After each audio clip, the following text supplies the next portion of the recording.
Nós não temos memória, sobretudo dar à esquerda a memória que ela merece.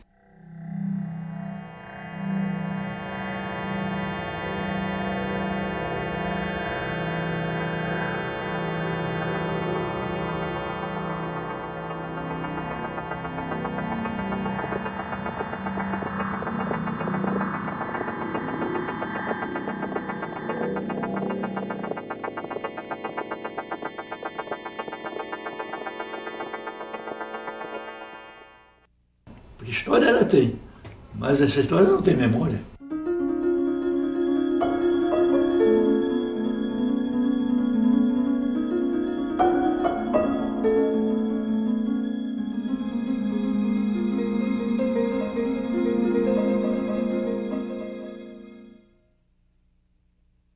Bueno, yo diría del cine de autor, el mío como de tantos otros autores. Es un cine libre, es un cine de búsqueda. Tiene que ver con la relación que entabla el escritor con su obra, el pintor con la tela.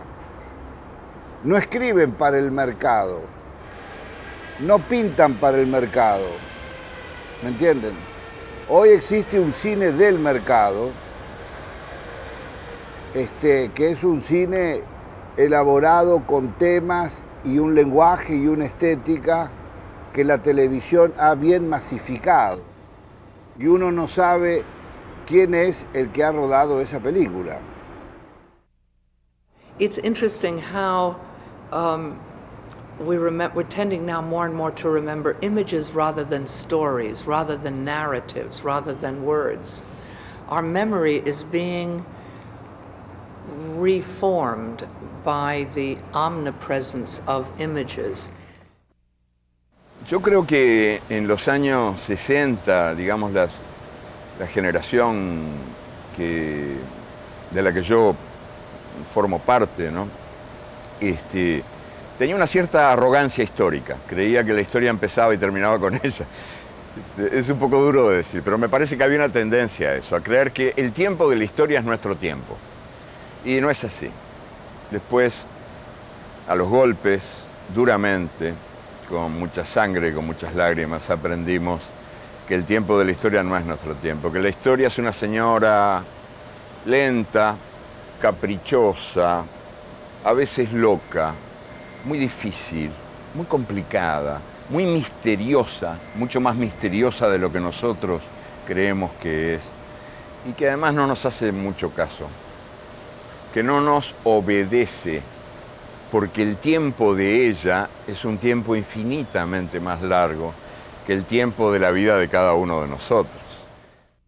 Donc on peut dire que la deuxième moitié du XXe siècle commence avec la capitulation de Hitler et du Japon, ça c'est sûr. Là il y a l'ouverture d'une nouvelle période, qui est une période d'espoir. Bon. Y compris en Japon, y compris en Allemagne. Bon. Et puis, la fin de cette deuxième moitié, elle est plus mobile et plus diffuse. On peut dire d'une certaine façon que la deuxième moitié du XXe siècle s'est terminée en novembre 1989, à Berlin avec l'effondrement du mur.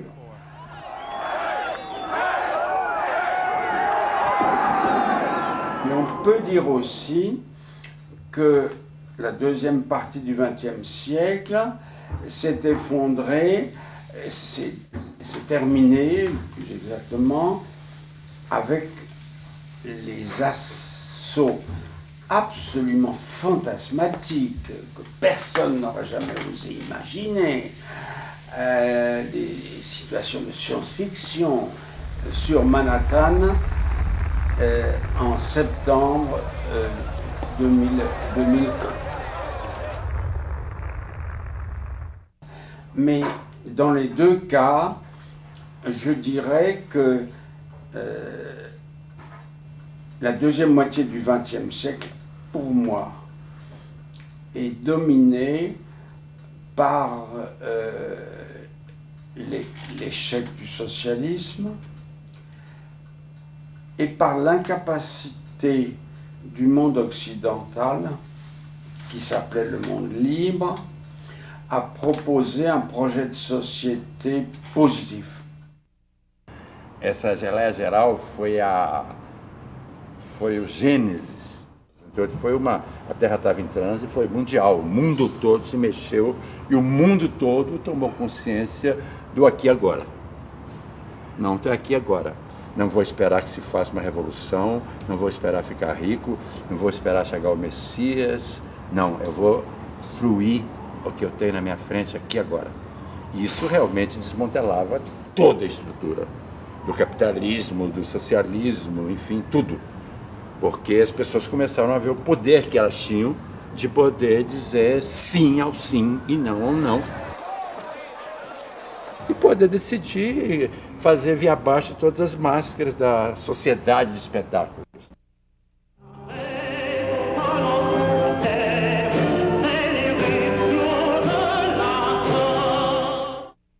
Moi, j'étais un libertaire. Je venais du mouvement anarchiste. Mes idées, c'était l'autogestion généralisée, dépasser la démocratie bourgeoise par l'autogestion, etc. Voilà un peu mes idées de l'époque.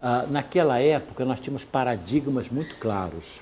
Era o paradigma Cuba, o paradigma China, paradigma União Soviética, paradigma Vietnã, paradigma Albânia para alguns. Havia muitos paradigmas, muitos exemplos a serem seguidos.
Eu querendo fazer um grupo dos 5 com Leon, Saldanha, para jogar bomba nos quartéis, fazer qualquer coisa dessa. E eu mudei de ideia do problema da guerrilha e fiquei muito ligado ao problema que a luta cultural, quer dizer, a luta pelo cinema, o cinema novo tinha que continuar. Era uma grande coisa porque todo mundo achava que o cinema novo ia acabar. Porque realmente como é que ia poder um cinema que tinha filmes realmente muito de esquerda, muito de continuar no regime militar de direita.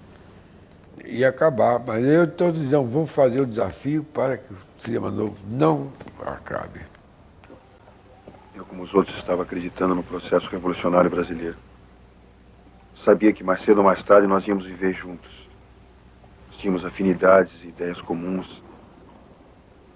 Você também acreditava, era uma visão coletiva, segura, linda. Desculpe, meu, ver se eu estou confuso, estou misturando tudo, mas é que a nossa ideia, o nosso amor pareciam a mesma coisa, nós estávamos vivendo. Nós continuamos vivendo. Não adianta a gente se entregar. É, uma resistência que foi super importante, foi necessária e tudo isso, mas que diante do que a gente falava na época, que na época mesmo nós já tínhamos consciência de que não bastava isso, né? Nós falávamos, outras pessoas falavam, não era só eu, falavam assim, pois é, mas o que pode uma cenografia contra um tanque de guerra? Um cenário contra um tanque de guerra? Quer dizer, realmente o tanque de guerra ganha. Mas nós falávamos também, bom, o que vale? Vale o exemplo, vale o símbolo. Quer dizer, não é só de coisas concretas, materiais que a civilização se faz, mas ela faz de símbolos também. Quando houve o golpe, 31 de março, né, e dia 1º de abril à noite, houve uma reunião aqui em Ipanema com Vianinha, Paulo Pontes, umas pessoas assim, para avaliar o que tinha acontecido, o que a gente faria diante daquele desastre, né? Então, eu saí de casa determinado a entrar para o partido naquele dia. Sabe? Então, eu achava isso, quer dizer, que naquele momento, o meu gesto mais coerente era entrar para o partido.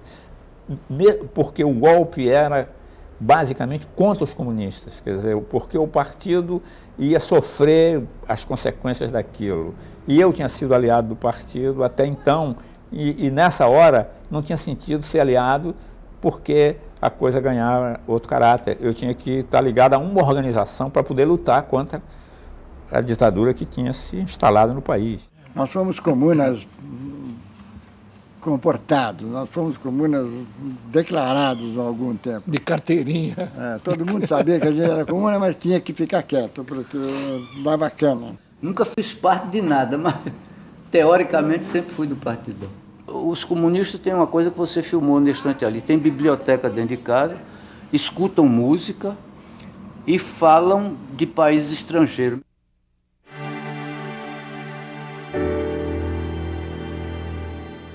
Como a resistência à ditadura, através de meios pacíficos, parecia uma coisa muito oportunista para nós daquela época, né? Nós criamos uma tendência revolucionária. Temos a intelectualidade, o funcionalismo no quadro da cultura, professores, rádio, teatro, livros, né? Trabalho editorial contra a censura, etc. Né? E temos o mundo estudantil. Né?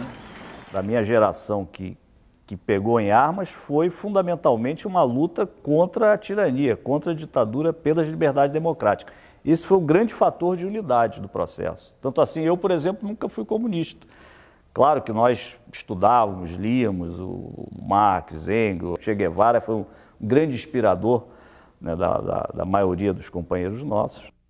Eu fui contactado uma vez pelo Mário Alves, depois que ele saiu da prisão, né, e que ele resolveu adotar essa linha, né, armada, né, e ele me procurou, né, uma noite, assim, tempestade e tal, terminamos, uma pessoa nos foi buscá-lo de carro na Tijuca e tal, e viemos para o Teatro Opinião, era tarde da noite, estava tudo fechado, eu tinha a chave do teatro, abri, sabe, nós conversando. Aí ele me deu para ler um documento que ele tinha feito, que era um documento colocando a derrota da linha pacífica, mostrando que a linha pacífica, né, que era uma ingenuidade insistir nisso, uma vez que a ditadura estava engrossando cada vez mais, e que então a resposta tinha que ser a altura e tal. Mas eu li o documento e disse para ele, olha, Mário, eu realmente não concordo com a sua análise, e não concordo com a solução, muito menos com a solução que você apresenta. Eu acho que onde a ditadura é fraca é na luta pela liberdade democrática, porque ela contraria isso, e isso é interesse da maioria do povo. É possível que o povo não tenha se dado conta disso, mas cedo ou tarde vai se dar conta. Agora, o caminho armado é onde eles são fortes, porque você, por exemplo, a mim está me chamando, eu entendo lá de arma, eu sou capaz de pegar em arma, e imagino que a maioria das pessoas que você vai chamar também não tem experiência alguma. Então tinha organizações com 10 militantes, ou 15, às vezes muito ativos, muito corajosos, e que produziam uma repercussão tremenda. Então eu não gosto quando eu digo que aquela geração foi heróica. Houve casos de heroísmo extraordinários, maravilhosos, mas não foi a geração que foi heróica. A geração foi naquele elan, né? Agora que havia muita gente heróica, claro que havia. E muitos deles foram mortos, foram assassinados pela ditadura. Eram heróis, sim, que tinham coragem, sim, e que para eles era mais importante a luta por uma democracia no Brasil, por um país mais justo do que a própria vida. O capitão Sérgio é uma figura rara em qualquer história. Em 1968, ele impediu que houvesse um massacre no Rio de Janeiro. Ao se recusar a cumprir uma ordem de um seu superior, ele evitou que cerca de 100 mil pessoas morressem nessa cidade. Ele se recusou a comandar a explosão do gasômetro da Avenida Brasil, a explosão da represa da Light e o lançamento de alguns líderes políticos de avião sobre o mar, entre os quais Carlos Lacerda, Juscelino Kubitschek, Dom Helder Câmara. Tudo isso, evidentemente, seria atribuído aos comunistas. Ele disse não.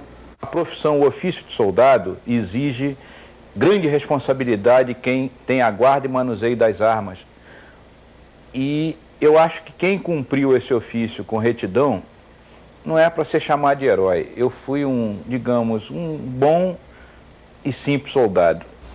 Era um processo de escalada terrorista oficial, com vários atentados, como na porta da CIA, do Citibank, da Embaixada Americana, e num dia X, a destruição simultânea de Ribeirão das Lajes e do gasômetro, aqui de frente ao Novo Rio. Isso tudo, a opinião pública seria preparada para uma ação ostensiva dos chamados comunistas. E após esse clímax, com a cidade em pânico, porque você sabe, quando o gasômetro explode, não é só a explosão do gasômetro.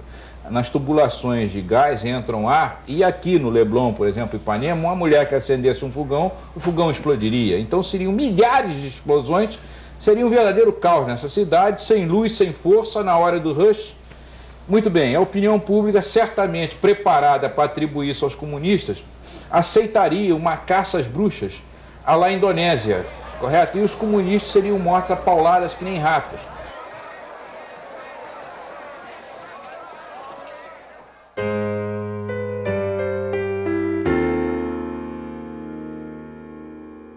Já no final da década de 60, as coisas se agudizam de uma forma tão brutal que tivemos que montar assim, um grande esquema de retirada de pessoas do país, bem compartimentado. E, lamentavelmente, o Uruguai, em 73, cai também, sob ditadura. Em junho, em setembro, o Chile. Aí tivemos que fazer o caminho inverso, ajudar a tirar do Uruguai dirigentes políticos, líderes estudantis, líderes sindicais, e trazê-los para o Brasil, mas não para permanecer no Brasil, tirá-los para fazer com que eles fossem para Rio de Janeiro e, através do Alto Comissariado das Nações Unidas, para a Europa.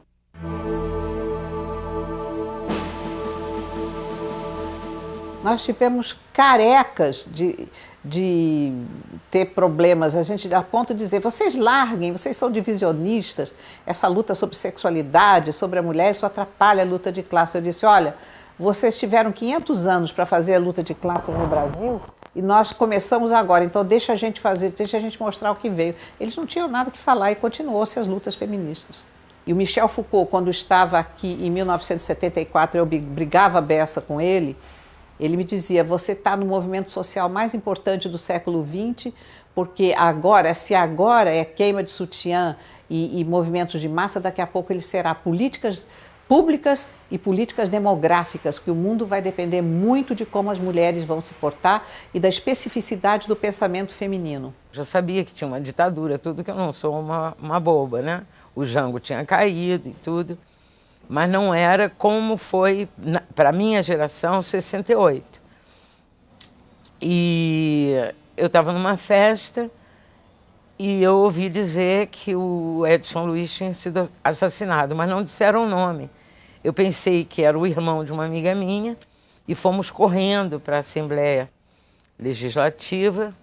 Quando chegou lá, eu vi aquele menino todo furado de bala no chão. Eu levei um choque tão grande e pensei, que país é esse? E aí era o Edson Luiz. E um estudante disse, você é famosa, fala. Eu disse, mas eu não sei falar como vocês falam. O meu mundo é um outro mundo. Ele me pegou pela cintura, me botou ali naquele parapeito. Quando eu vi 30 mil pessoas nos meus pés, eu botei a mão no rosto e comecei a chorar. Eu levantei minha mão e disse, me recuso a ter filhos para serem assassinados pela ditadura. Aí começou a minha militância. Há na Argentina uma saga de mulheres, eu chamo Mulheres Coragem, porque elas são as mulheres que a tragédia dos filhos as leva a ocupar o espaço público, que tradicionalmente é um espaço que a mulher não ocupava. Então, por uma parte, tem o que aconteceu com os filhos dela, fez crescer em todas elas mulheres de muita temple, mulheres. A figura das madres da Praça de Maio, eu acho que é muito comovedora. Essa é uma gesta maravilhosa o que elas fizeram, porque elas começaram a enfrentar a ditadura quando ninguém as acompanhava. Minha mãe lembra sempre que quando foi a Copa do Mundo do ano 78, quando estava toda aquela euforia de futebol, todo o país gritando pela Copa do Mundo, elas faziam fila para ir a denunciar ante uma comissão da OEA que tinha chegado a Buenos Aires. Nós somos de Córdoba, minha mãe tinham vindo de Córdoba para fazer a denúncia na OEA, e ela lembra que fazendo aquela fila passavam adolescentes e gritavam, elas eram xingadas, elas eram insultadas e os rapazes jovens repetiam o mesmo que a ditadura dizia. Vocês fazem campanha anti-Argentina. Los mecanismos psicológicos que promueven el olvido de los grandes dolores humanos tienden a borrar de las memorias argentinas las imágenes de los graves sucesos que no hace mucho tiempo atrás laceraron a nuestro pueblo como fruto amargo de la agresión terrorista. Los militares creyeron que habían terminado con todo, que mataban a los que soñaban y a los que querían cambiar esta sociedad que hoy tenemos, y dijeron se terminaron, y no se terminaron, porque las madres seguimos, y con las madres nosotras decimos que a nosotras nos parieron nuestros hijos, en realidad nos parieron a la lucha. Nosotras quedamos siempre embarazadas y seguimos pariendo hijos. Por lo tanto no pudieron. Mira qué linda utopía. Hemos conseguido reivindicar en cada uno de los que piensan como ellos a nuestros hijos. Por eso que nunca los vamos a dar por muertos. Por eso nuestros hijos están nada más que desaparecidos, pero no están muertos. Hablando de ellos, entre nosotras, cómo era tu hijo, cómo era tuyo, cómo era tu hija, ahí fuimos aprendiendo y absorbiendo todo el amor que ellos tenían por los demás. Y nos enseñaron que amor, solidaridad son unas palabras hermosas. Y les quiero decir a todo el mundo que la única lucha que se pierde es la que se abandona. Que tenemos que seguir luchando, que somos mayoría, pero que tenemos que pensar siempre que el otro soy yo y que con amor, solidaridad se puede llegar a todos los lados. No hay que perder la fuerza y las ganas de luchar, que hay que tener dignidad, que no hay que dejarse comprar y que hay que mostrarle al capitalismo que no tenemos precio. Que nosotros demostramos, por más que nos quisieron pagar por la vida de nuestros hijos, eso que se canta mucho pero que no se hace, que la sangre derramada nunca va a ser negociada. Las madres de Plaza de Mayo no negociamos la sangre de nuestros hijos.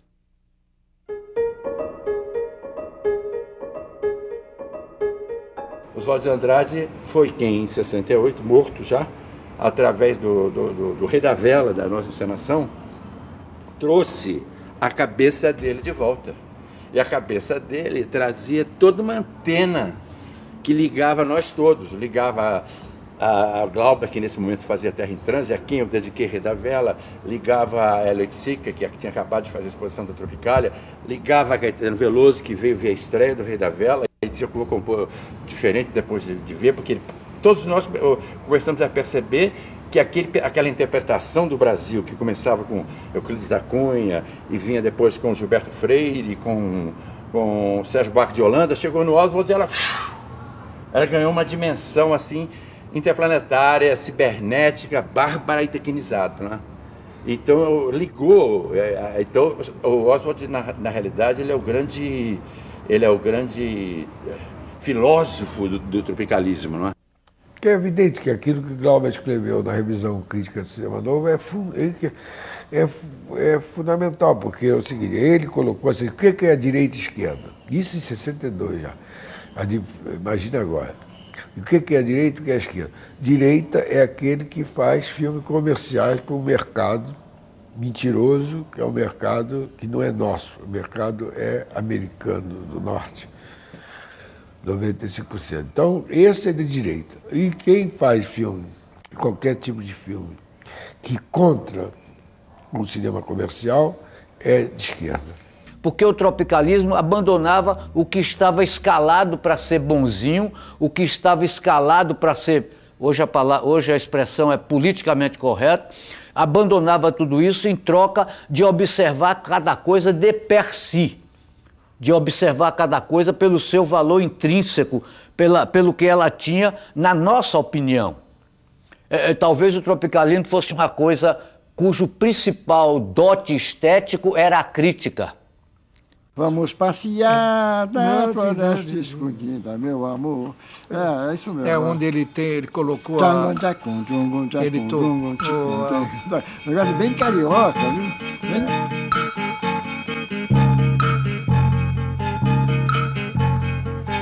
Vamos passear na floresta escondida, meu amor. Vamos passear na avenida. Colocou a Internacional Comunista nesse arranjo.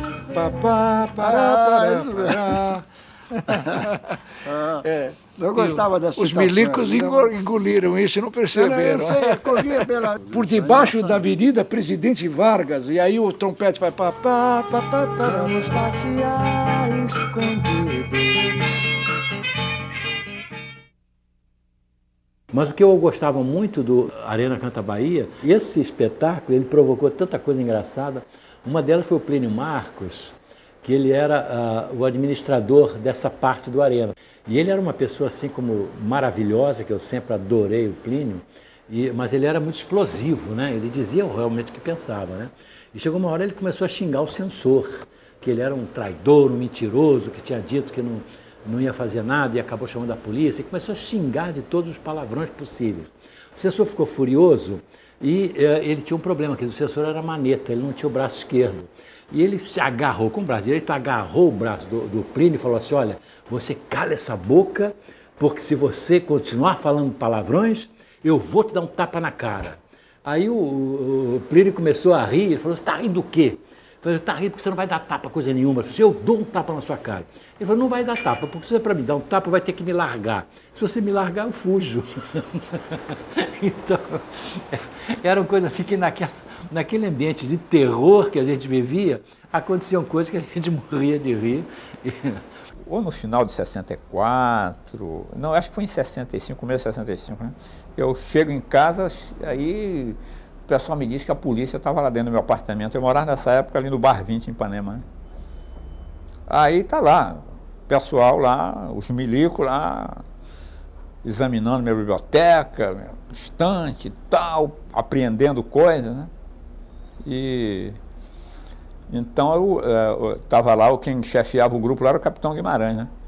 Aí o cara pega na estante, tinha lá uma pasta onde eu tinha reunido os artigos que eu fiz sobre arte contemporânea e que se intitulava, estava escrito à mão na pasta, assim, na capa da pasta, assim, do cubismo à arte neoconcreta. Aí o cara estava levando aquilo, eu falei assim, um momento, meu amigo, isso aí não tem nada a ver com política, isso aí é um livro de arte. Ele falou assim, né? Tudo bem, pois vai comigo. Ele levou o livro. Saiu, foram embora, eu fiquei pensando, por que esse cara levou um livro por um negócio, recorte sobre arte, pô? Aí me lembrei do cubismo. Ele pensou que era sobre de Cuba. Quer dizer, aí eu comecei a rir. Và Sài Gòn lao động lầm than, và Sài Gòn lao động lầm than tuổi cực. Sài Gòn bất công xã hội và giáo bảo và nổi. Lịch sử lặp lại với tầm dốc nâng lên. At the time of the Vietnam War, this was the first war that was covered by television. It's not the first war covered by cameras, but it's the first war covered by television. And the American military did not understand the power of these images.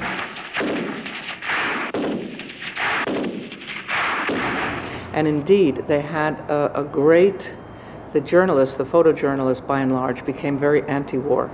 And they took these images and they showed them, and it had a great impact on public opinion.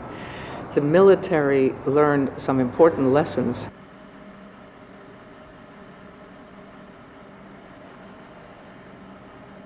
When the British invaded the Malvinas, Margaret Thatcher, the Prime Minister Thatcher, did not allow any photojournalist, any press coverage with cameras of the Malvinas War, what the British call the Falklands War.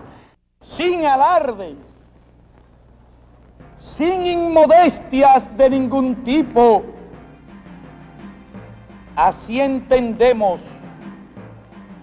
los revolucionarios cubanos nuestro deber internacionalista. Así entiende nuestro pueblo sus deberes, porque entiende que el enemigo es uno, el mismo que nos ataca a nosotros en nuestras costas y en nuestras tierras, el mismo que ataca a los demás. Y por eso decimos y proclamamos que con combatientes cubanos podrá contar el movimiento revolucionario en cualquier rincón de la tierra.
Os anos 80 viraram a página da história.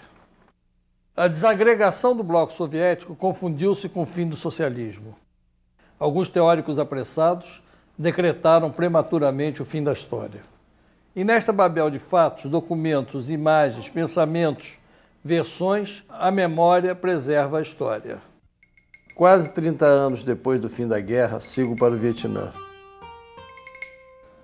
Vou em busca da história da resistência heróica que mobilizou e motivou minha geração.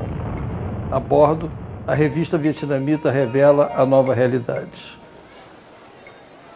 Estou no Vietnã. A cidade de Ho Chi Minh, antiga Saigon, é um formigueiro humano coalhado de propagandas ocidentais. Algumas resquícios ainda do tempo da guerra, outras propagandas de hoje. O cartaz do Partido Comunista Vietnamita, vencedor da guerra e no poder desde então, tem espaço pequeno e discreto no mar de ofertas de consumo.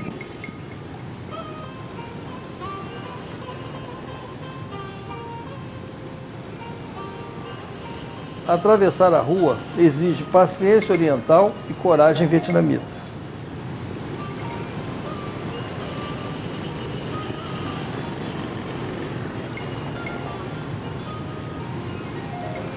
Movida a músculos, a histórica bicicleta ainda resiste.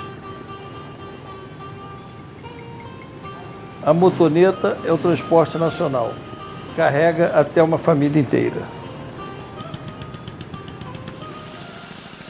No centro da cidade de Ho Chi Minh, o Hotel Rex, que na guerra, até abril de 74, foi o principal ponto de encontro e relax dos oficiais americanos, agora é só mais um hotel de luxo.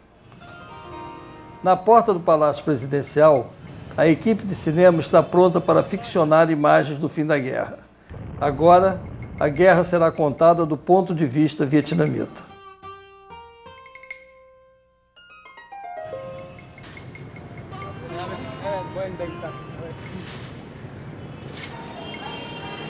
O diretor recebe a equipe brasileira no set.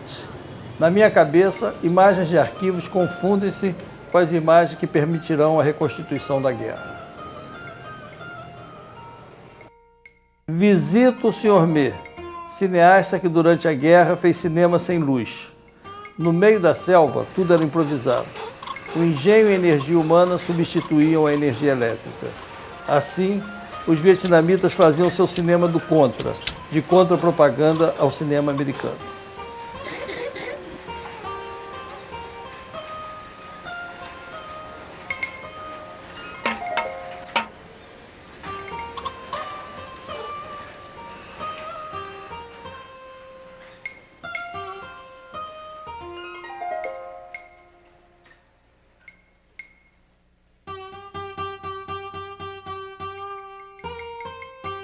Nos filmes de arquivo, documentos de época, o piloto do avião americano abatido revê locais que bombardeou. As vítimas, o povo e sua indignação são confrontadas com a imagem do piloto.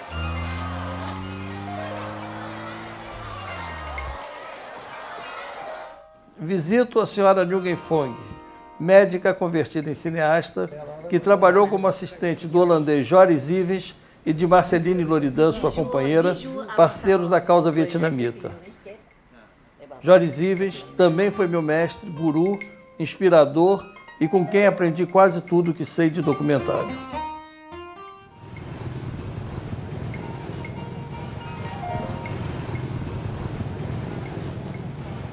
Hanoi é menos moderna e sem o caos urbano da cidade de Ho Chi Minh.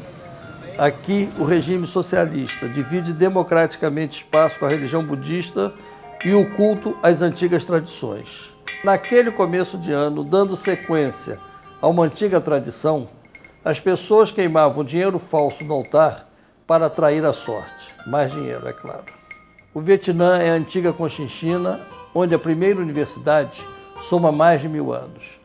Foi essa cultura milenar que os americanos tentaram ocidentalizar na marra a golpes de napalm. O bombardeio de Hanoi mobilizou a opinião pública mundial contra a guerra do Vietnã.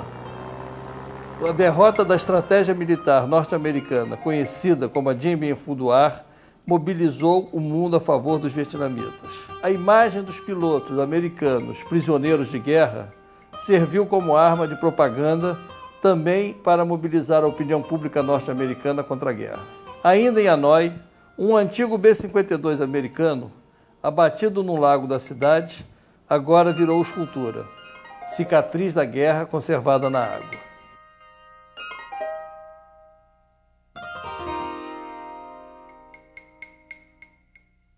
Na visita à casa de Ho Chi Minh, também voltam à memória imagens do encontro do heróico e persistente líder vietnamita com o panfletário cineasta cubano Santiago Álvares, também meu guru de cinema.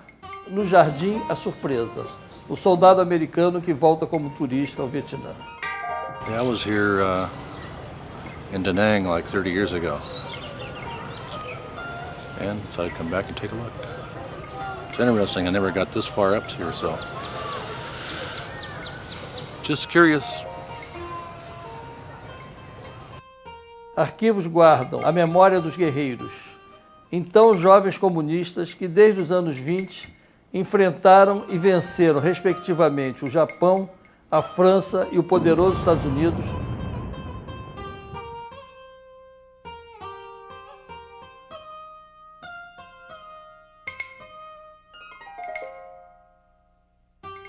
O general Giap, de 94 anos, um ex-professor de História, convertido em soldado pelo Partido Comunista e companheiro de armas de Ho Chi Minh, foi o grande estrategista da vitória. Sem pressa, relata seus feitos. Les amis chinois, le président Deng Xiaoping, n'est-ce pas, m'a frappé à l'épaule et m'a dit, n'est-ce pas, occupez-vous du Nord libéré. Pour le Sud, 1000 ans après, les Américains ne resteront pas, ils partiront. Et puis quand j'ai été envoyé pour demander l'aide supplémentaire à Moscou, dans une réunion numéro politique où était le président Brezhnev, alors on m'a demandé, vous dites que vous vaincrez les Américains. Et nous vous demandons,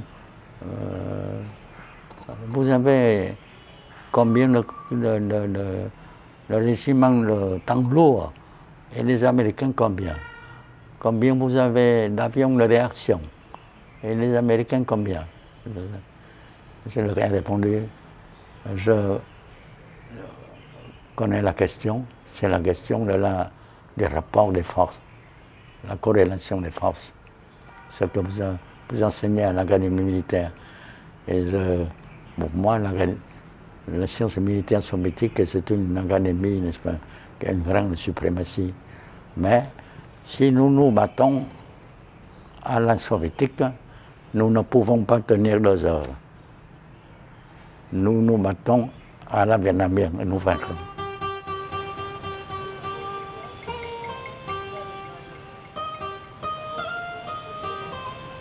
Essa pequena passagem abre a memória da guerra de guerrilha.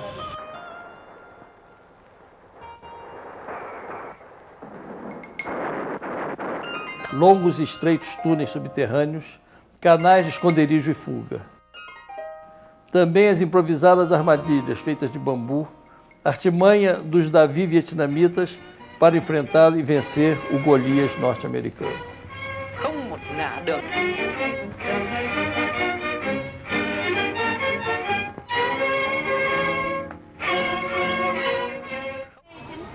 A guerra agora é história guardada em museu, que as crianças visitam para nunca mais esquecer. Aqui, a Guerra do Vietnã é conhecida como a Guerra dos Americanos, porque eles estavam em casa quando foram bombardeados e agredidos pela potência do Norte.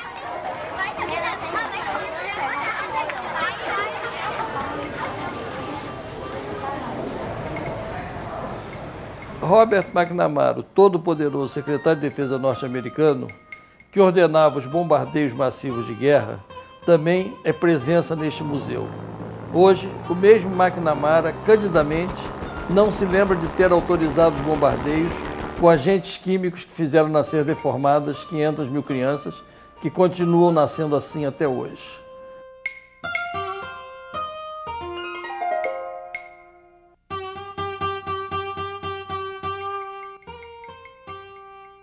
Anônimos heróis. O homem que nadou 24 horas com dinamite presa no corpo e conseguiu afundar um petroleiro americano.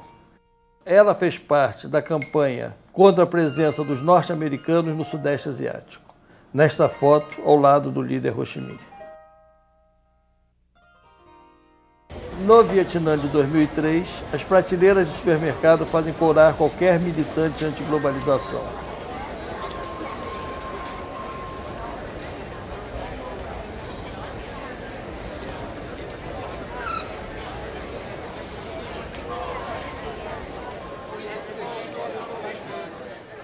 Na área de lazer, crianças brincam com naves de guerra explicitamente americanas.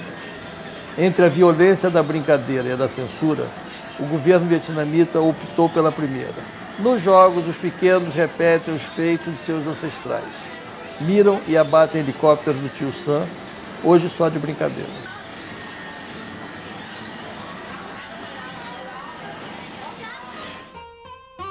Na rua encontra a inocência através do menino que brinca de filmar e sonha com o dia em que ele mesmo contará essa história do seu ponto de vista, de um mundo menos selvagem, voraz e violento.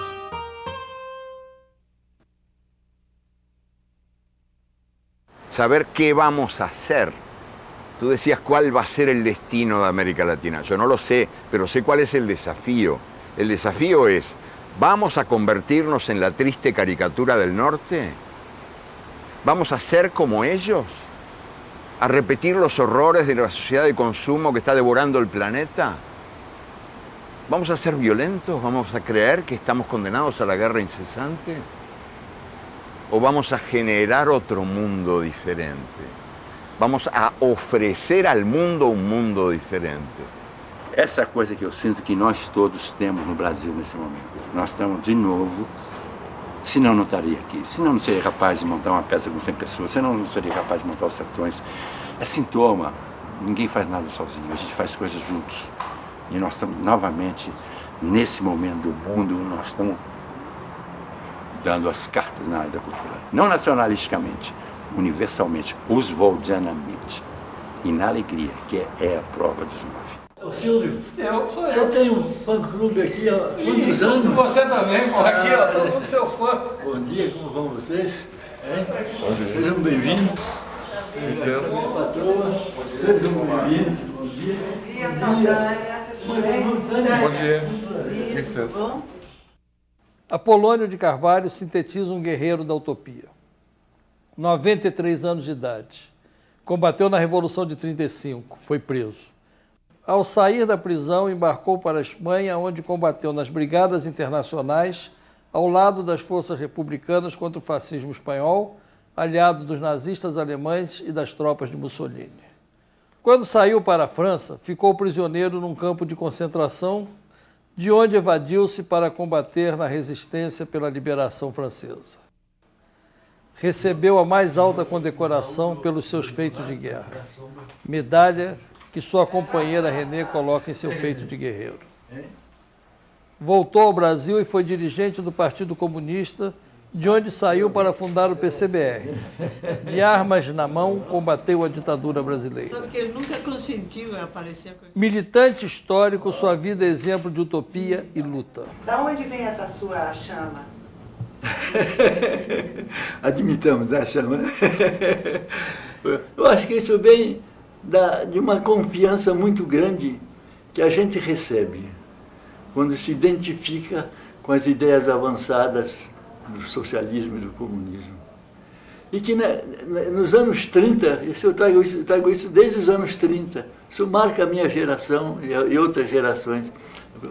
Isso é fomentado e se mantém porque nós ficamos com a ideia, que é um pouco uma ideia religiosa, que o partido fornece, que o partido te atribui.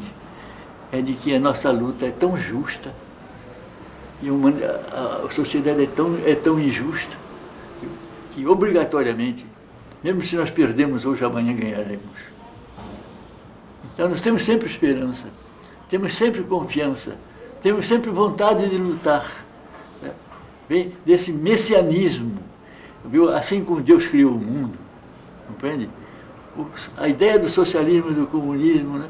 Viu? Criaram a ideia de que o mundo, uma sociedade justa terá que vir. Né? Uma frase que é muito bonita, eu vou ver se me lembro dela na memória, compreende? A utopia, né? Viu? É a verdade que hoje ainda não está clara, não está perfeita, mas vai vir amanhã.